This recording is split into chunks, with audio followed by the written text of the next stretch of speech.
Pop Health Podcast is a public service of 24-hour home care. Hello, everyone, and welcome to another episode of Pop Health Podcast. This is Gavin Ward, host of Pop Health Podcast.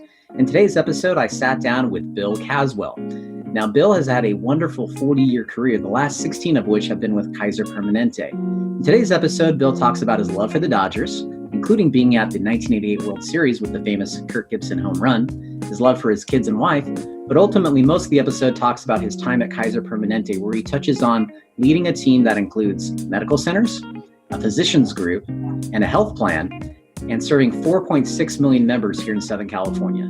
We hope you enjoyed today's episode, and of course, you can find more episodes at pophealthpodcast.com. You can find us on YouTube, Spotify, Stitcher, and Apple Music as well. Thanks, everybody. Enjoy the show. All right. Well, Bill, thanks so much for joining the show today. How are you this morning? Couldn't be better. It's a great day. Awesome. We always like to kick off the show by getting to know the guest a little bit. So would you mind sharing with us maybe something outside of the workplace, a fun fact, hobby, something like that? Well, for those that get to know me, and that's pretty easy, they'll know I've been married to an amazing woman for 40 years, have 3 grown kids that are wonderful, and been a Dodger season ticket holder for 40 years. So maybe there's some similarities or connections going on there. Nice. Can we get your wife's first name? Nolinda. Melinda. Nice shout out. That is a nice shout out, Bill. Now I'm a Dodger fan as well. So 40 years. So that takes us back to Careful. A long time ago. Yeah. So you got to see Fernando Mania a little bit? Oh, way before that. Yeah. I saw Sandy Koufax. I'm a local guy. I grew up in Pasadena, and so out of my office at Kaiser Permanente here in Pasadena, I can see the house I was born in, the church I was baptized in, my junior high school, my high school, and through a few trees, I can see the house I live in today. So I'm a local guy. I think it's probably intrinsic in a lot of young people that when they grow up in one place, they want to try something different and have a different adventure. Got accepted to schools in SoCal, and Stanford's pretty hard to turn down, so I was very fortunate. Okay, nice. And what did you study up at Stanford? I was pre-med for many years, even sat for the MCAT, although never went to medical school. Story for another day. But while I was there, I also got a degree in economics. So it was a little bit of healthcare and business, which in hindsight looks like I always knew what I was doing. Yeah. So I know you're rooted here in Southern California, minus your college days. When Stanford in sports is playing, a local team here, who are you rooting for? It's got to go with the Stanford Cardinal. Yeah, there's a lot of. It's been a while. It's been a lot of years, but a lot of good memories. So got to carry on the tradition. I've had an interesting career. Coming out of undergrad, everybody wants to try to get a good job and perhaps get ready for a possible graduate school. And so it was back in the day, but I started consulting with Arthur Andersen. And so the gift of that experience was over a couple of years, I got to work at and learn a lot from a dozen different companies. And so just that whole growing up and experience was really powerful. I then went back to UCLA, started in hospital administration, and I guess a little overachieving. I stayed for the MBA, and that got me into healthcare. And so I started with a hospital system in Southern California. It was called Lutheran Hospital Society, LHS. They ended up merging with Health West and became UniHealth America. So it's, for a lot of people, they won't remember these companies because there's been a lot of change, as we all know, over the last 30, 40 years. And that took me from hospital administration into managed care. But along the way, I had experiences both in medical groups, hospitals, and health plans. And so the natural next question is, then how did you get to Kaiser Permanente? And it just took me 20 years, but it's the combination of medical groups, hospitals, and health plans. Yeah, we started our family out in the San Fernando Valley, but quickly moved to Pasadena. And so our kids, our 3 children, 2 boys and a girl, were from elementary school, got to be raised within the same school system and develop friends. And that was really important to us. And clearly, after being in non-Kaiser Permanente positions it's almost a little sometimes hard to figure out and hard to it's a little bit insular, which shouldn't be that way. And we've come a long way in the last few years. There's the hospital health plan that obviously owns and oversees the hospital system, but also is part of the insurance and the regulatory and the CMS and the DMHC world. And so we have senior leaders on the insurance side and senior leaders on the hospital side. And so that would be the hospital health plan group. And Greg Adams is currently the president, chairman, and CEO of the hospital health plan for Kaiser Permanente. And then the amazing and exclusive relationship with Permanente Medical. There is the Southern California Permanente Medical Group, SCPMG. And the exclusivity is around they're the physicians that we exclusively contract with to provide care for our 4.6 million members. And we are the only health plan they contract with. And it was originated over 75 years ago. So there's a lot of history and a lot of learnings. To me, it's very much the magic sauce. There are 8 Permanente groups. They are either, they're all for-profit, either LLCs or partnerships throughout the country. Kaiser Permanente is in 8 regions, including Southern Cal, Northern Cal, Oregon, Northwest, Hawaii, Georgia, and the Mid-Atlantic states. So not necessarily a national footprint, but it's certainly an amazing name and a company with a lot of doing amazing good work with a lot of good people. Yeah, it was a Sunday morning that I got the call. And many people had got that call at Sunday morning with the passing of Bernard. He was an amazing leader, and many people know that. He was a person with an amazing heart, and many people knew that. It was the breadth and the depth of how he committed to relationships and committed to causes. And sometimes in the course of your life, you're very fortunate if you can meet someone who's bigger than real and smiles more than it lights up the room. And genuinely has a vision that takes everyone with him, and that was Bernard. And in many ways, it was a magical and powerful and personally moving experience. But Kaiser Permanente and over 150,000 employees and 25,000 physicians went into mourning, and we were sad, we were motivated, we were inspired. His voice, his face continues to resonate in what we do and what we say. And in many ways, how do you continue to keep him in our hearts and minds? As many of your listeners may know, we are opening in August the Kaiser Permanente School of Medicine here in Pasadena, and it will be called the Bernard J. Tyson Kaiser Permanente School of Medicine. What greater tribute, right? Yeah. And AHA has their annual Leader of the Year award in a very exclusive group. And some years they don't adopt anyone into their Hall of Fame. And this year they adopted one, Bernard Tyson.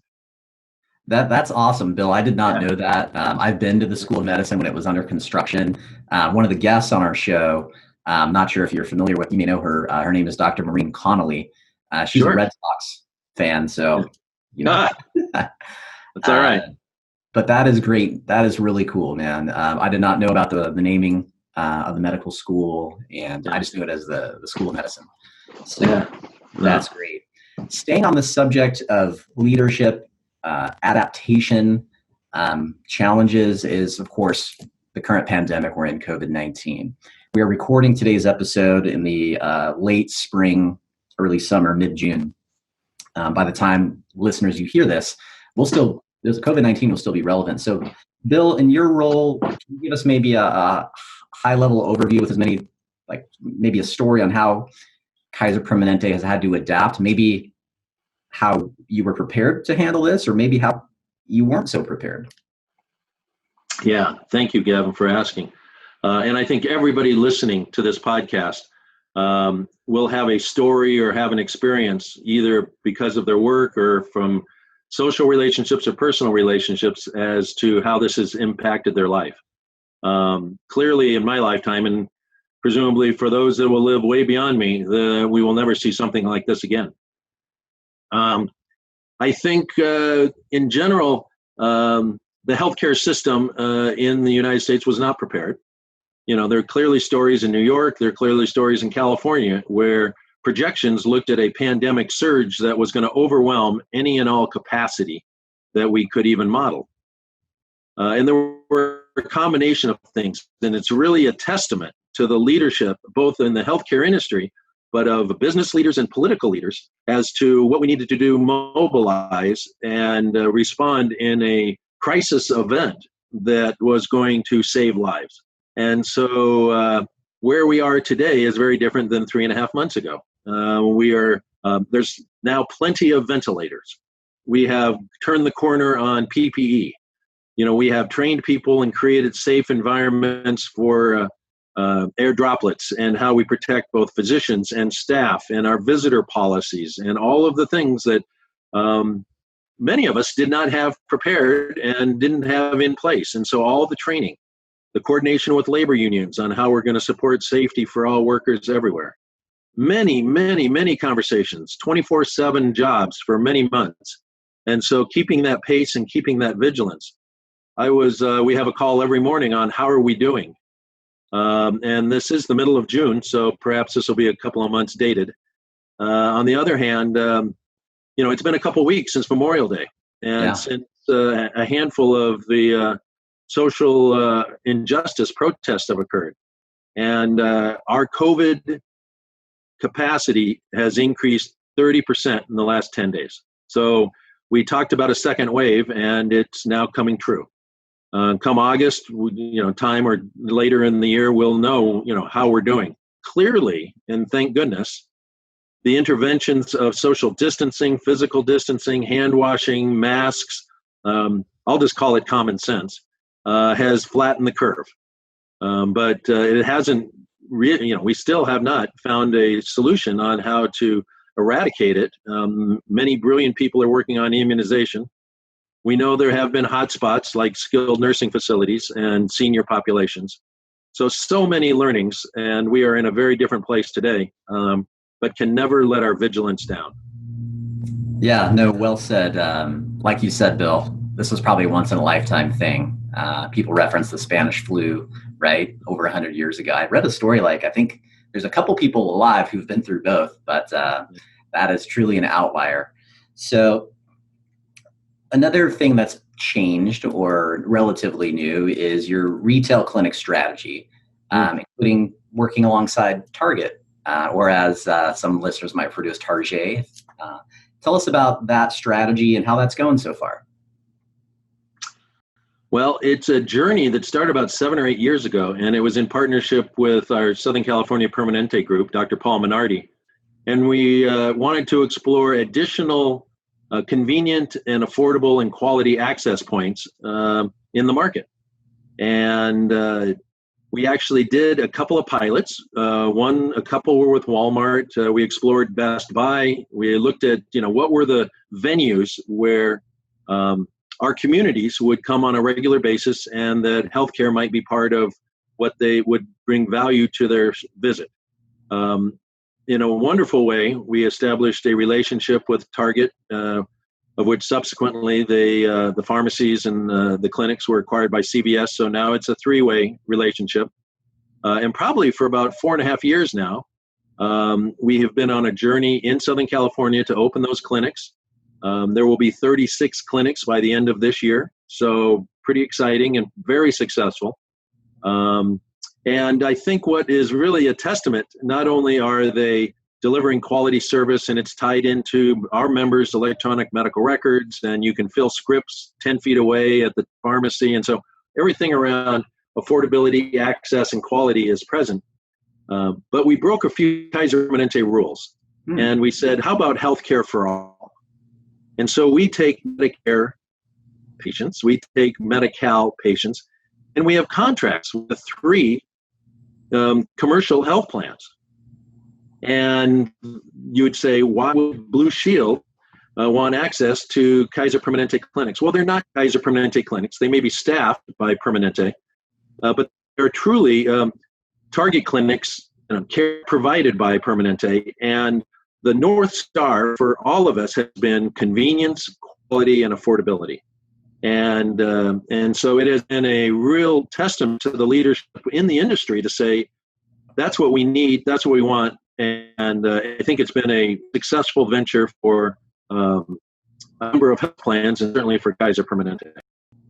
Thanks for sharing. Yeah, that was that's news to me, that it's, not just KP members, right, or Kaiser Permanente members, but it is open to all those groups that you mentioned. Mm-hmm. So you mentioned, a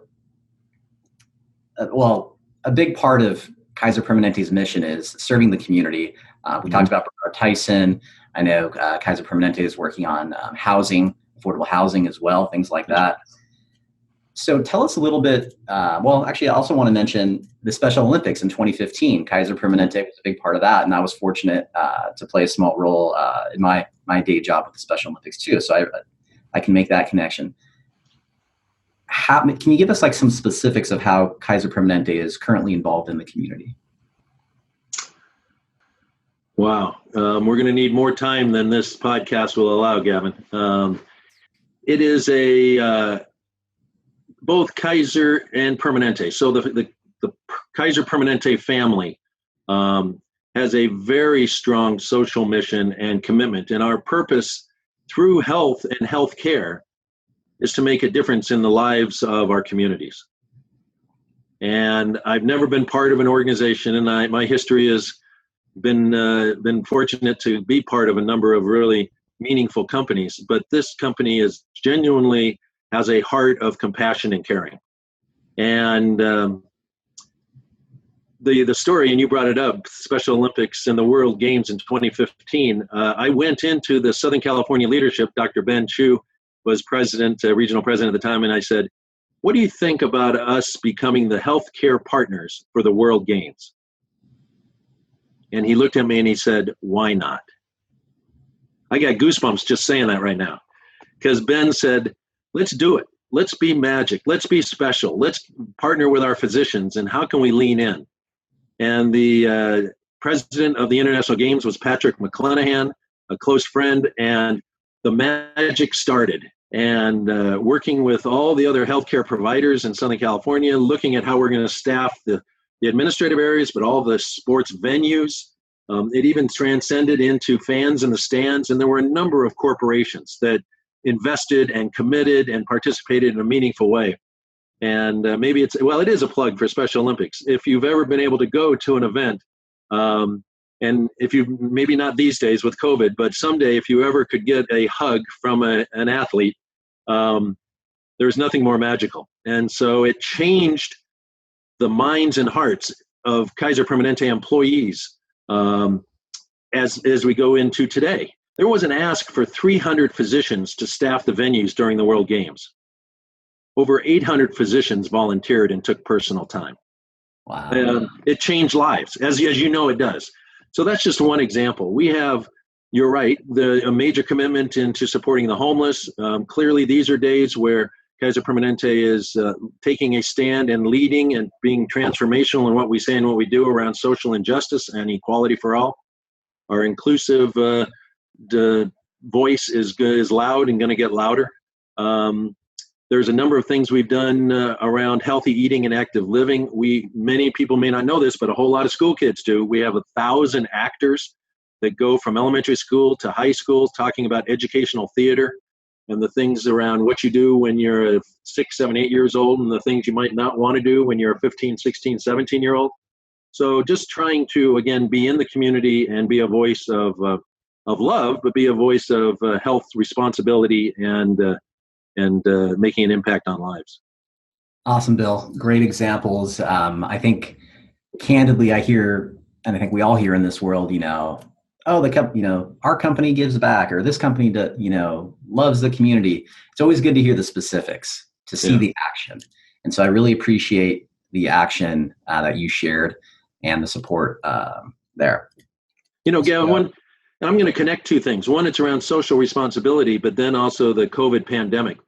Early on, there were a number of things that we just hadn't thought of, maybe many hadn't thought of, and the whole area of supplies, it became clear that everybody was scrambling for N95 masks and gowns and all of those things. Again, your listeners will know way too well. And then there was the belief that if we had, we called them level 1 masks, that would make a difference. And we changed our visitor policy like many others. We postponed elective surgery cases like many others.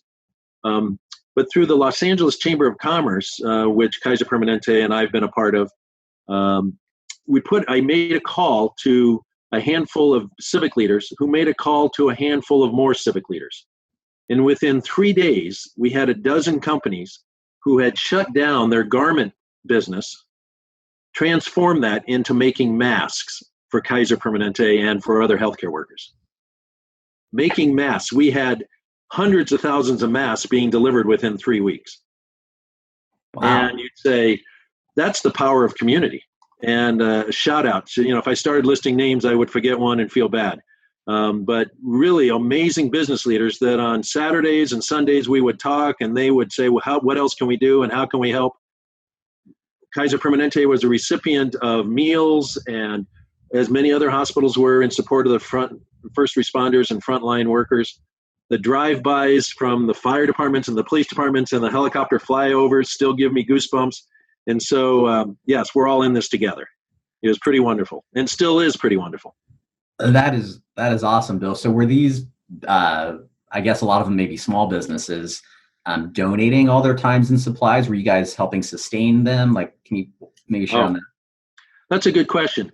They were large and small. And so, yes, some were put on contract and some obviously got paid, which was fine. Yeah. I'd have to give a special shout out, but living spaces. We all know them in our communities for furniture and, they mobilized within days. And as they created all their masks, they then said, and we want to donate these to the community. So a special thank you to Living Spaces. But those are stories, and I'm sure other community leaders and hospital leaders have similar stories. But I don't want to. We're all in this together, and it was a real testament to when things get challenging, people come together. That's great, Bill. One of my first adult purchases was a couch from Living Spaces. And I feel much better about that. I think the commercial was Living Spaces treats you right. Buy today, enjoy tonight. And I still remember the tune, but that's cool. Thank you for sharing that. And like Bill mentioned, folks, I'm sure some of you may be listening and being, hey, I donated too, but he can't name everybody. I think it's wise to generally not name because you are going to forget. So you mentioned all the community, all the great things Kaiser is doing, but Kaiser Permanente, I know some people don't want me just to say Kaiser. Be careful. That's true. If you're ever doing business with Kaiser Permanente, what's the for the folks listening who like serve Kaiser patients or Kaiser Permanente patients? Is it proper to say Kaiser Permanente or like what? Yes, that is our name. So it's fine and it's appropriate. And I did reference it that, even President Obama said Kaiser Permanente is the answer for healthcare in the future. And that isn't necessarily, it is a plug for Kaiser Permanente, but I think it's reflective of the integrated model and the prepaid model. And I think it's what we do. And for so many years, some of us older veterans remember when, it was Kaiser Permanente was perhaps not in the premier league of in brand perception or in other ways. And it's a very different enterprise now. And it's a testament to many hard workers, but an amazing experience I've had in understanding the heart and minds of our physician leaders. And so there's so many that, and I think that is truly the secret sauce. There is a North Star within Kaiser Permanente. And there's so many other things that could take priority. And it is a single, you can call it the mission statement, the vision statement, we have all those. But it's do what's right for each patient every time. Yeah. I have to admit, you mentioned the brand perception. In my 20s, I'm going to throw it out there. I just turned 40. But in my 20s, I was concerned in all candor about going over to Kaiser Permanente with my employer. And I told my wife this, who also had those concerns. I was pleasantly surprised by the quality of Kaiser Permanente. And I appreciate you touching on that because it has changed over the years for folks like me or you who've been around for 15, 20 or more years. It's pretty neat. And I've seen your competitors talk in meetings with us in my day job. We're trying to be the Kaiser model or the Kaiser Permanente model. So it's really cool. The quality. So yes, you do things in the community. In the past, maybe there's a brand perception issue. You guys are growing by leaps and bounds. You mentioned 4.6 million people. That's just Southern California. Right. You Yes. also have your Northern California counterparts who are in the millions as well. They're a little bit smaller than you guys, but still multiple millions. Why are people? Well, one, let me backtrack. 5 stars. Most of our listeners, when they hear Medicare star ratings, they may think like post-acute. They might think of like skilled nursing star ratings or home health star ratings. Can you briefly, in a high level, what is a health plan Medicare star rating, and why is 5 special and unique, not just for quality care, but how it helps you bring in more members? Well, and I presume many or most of your listeners will already probably know the answer to this, but CMS, Medicare, designates on a host of parameters a validation or a rating of Medicare health plans. Kaiser Permanente, since the beginning, is the only health plan in the state of California to achieve 5-star ratings, and is still the only 5-star rating today. And it's not just on the performance we do, but it's relative to the other health plans. So as they get better, we have to get better. Yeah. And so, in all sincerity, I wish everyone were 5-star because that's the right thing for our patients and our communities. And I wish everyone had integrated care. When you mentioned, we want to, health plans or delivery systems want to emulate Kaiser Permanente. I genuinely wish that were true, having spent 20 years on the fee-for-service side and having a wonderful career, and then the last 16 with Kaiser Permanente. There is something around aligning incentives, partnering with physicians, putting quality as the North Star, and then affordability follows. It's not around volume. It is around doing the right thing, and it works out in a really powerful way and a demonstrable way. So there's a number of clinical indicators that now the Permanente groups are number 1 in preventive care and colorectal screening and mammographies that they weren't 15 years ago. In regards to Medicare 5-star, and specifically your question, there is an open enrollment period every fall where individuals can change health plans. One of the benefits of the 5-star rating is we have an annual open enrollment. So yes, individuals can change plans anytime during the year. Clearly, somebody just turning 65 or becoming Medicare eligible can join any month. But it does create a year-round opportunity for those to have the benefit of joining Kaiser Permanente. So besides having easy access to join the plan, how have you guys, you've talked a lot about, Kaiser Permanente already, but what is maybe a key retention strategy that you can touch on? It probably comes in a couple of ways.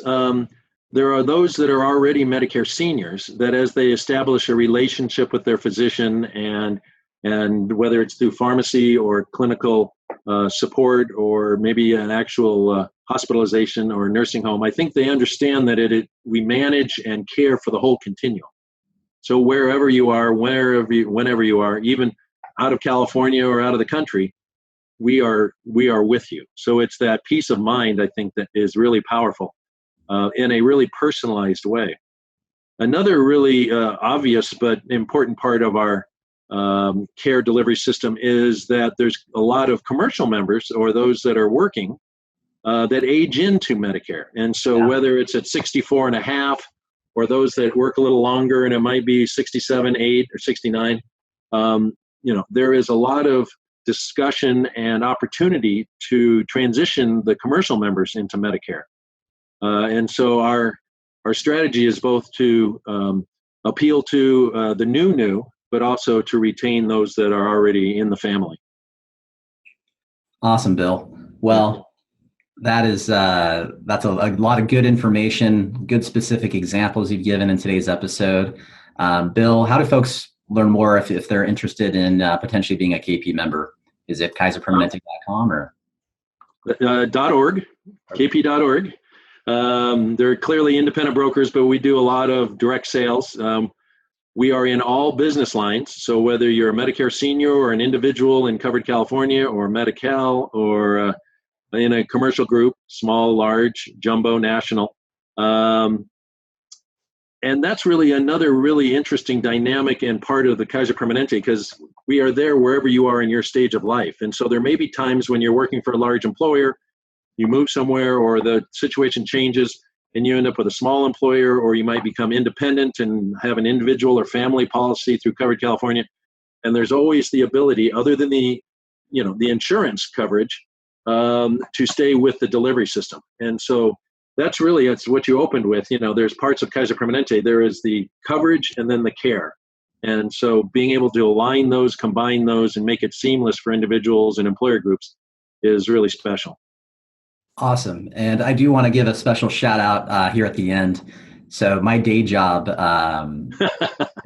does some business with Kaiser Permanente. And one thing I have to admit, it's impressive.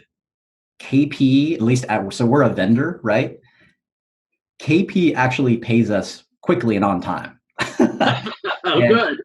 I have to admit, I'm sure most of our listeners know this, who may own a business or know about collections. Getting health systems to pay the bills in a timely manner is a big challenge. And a big shout out to whoever your folks are. I know you, but a quick shout out. So there you go. Thank you, Gavin. Yeah, well, Bill Caswell has been our guest, folks. Been with KP, Kaiser Permanente, for 16 years. Really appreciate your time. I'm actually not too far from you virtually. I'm about 3 miles from Walnut Center. Okay. And I'm in Pasadena today. So we're doing this virtually to be safe. But I really appreciate you being on the show today, Bill. Again, folks, if you want to learn more about Kaiser Permanente, it's kp.org. And then if people want to follow you, are you on social media, LinkedIn, or? I'm not very good at that, okay. But lots of people know how to find me, so always glad to chat. Thanks, everyone, for tuning in to another episode of Pop Health Podcast. We hope you've enjoyed today's episode, and if you have and want to check out other episodes, visit us at pophealthpodcast.com, iTunes or Apple Music, Spotify, Stitcher, and now YouTube as well. Take care.